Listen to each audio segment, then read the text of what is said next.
There's obviously versions of both approaches that work. Having a minimum viable product by definition is probably the minimum what you need. There's almost an analytic sense in which that's tautologically true.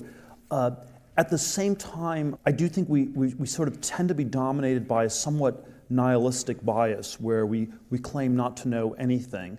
And when you don't know anything, you end up defaulting too much to this sort of experimental search A/B testing approach. What do we do, A or B? Let's figure it out. Let's ask the customers.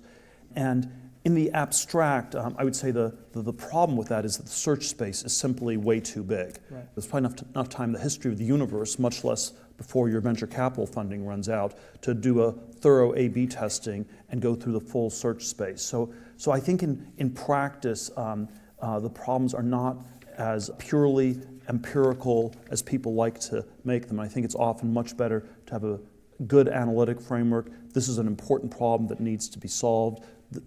This is the set of things we have to combine in just this way to do it.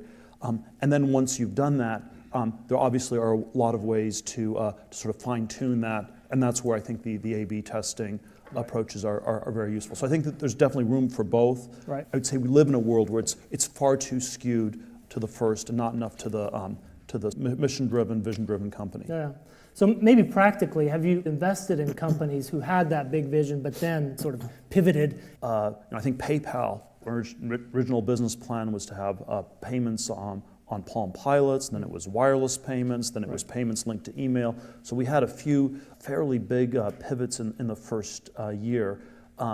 I'm not sure there's anything especially virtuous about that. If you have a dumb idea, it's important to change it, but it's not virtuous to have a really bad idea in the first place.